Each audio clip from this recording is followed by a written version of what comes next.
Exercising helps me bring the best of myself to not only my family, but my clients, my community.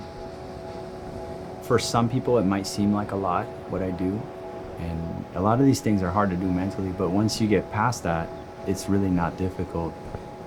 It's not about speed, it's not about how strong you are, it's just putting in the time. Our bodies are designed to move, and we should do more of it, a lot more of it. I try to get some kind of physical movement in before work, whether it's swimming, biking, running. That's really important for me. We have to take full advantage of everything that's around us to be motivated to move more. And Subaru is a great resource, a great tool to get us out there. The training that I do on my own reflects what I'm gonna do with my clients. I sometimes will take the same workouts that I'm doing and apply it to them. If I do a long run, they do a long walk. So it's very closely related. My clients face lifelong disabilities, and they may not make huge improvements, but we continue on.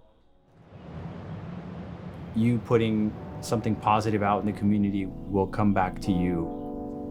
And I think that Subaru is, in many levels, trying to make a positive impact on the community and health. And it aligns really well with what I'm doing. I'm trying to essentially do the same thing at my own level with my Movement is Life motto, a lifestyle that I'm trying to project out there. I believe in investing in things that are going to help you move, whether it's a car, a bike. We have all these tools around us that can help us to get out there and get motivated to do it. And Subaru is a great product that motivates people to be active. Being active in Movement is Life, adopting that motto, is going to help us to bring the best of ourselves and to just live a really fulfilling life.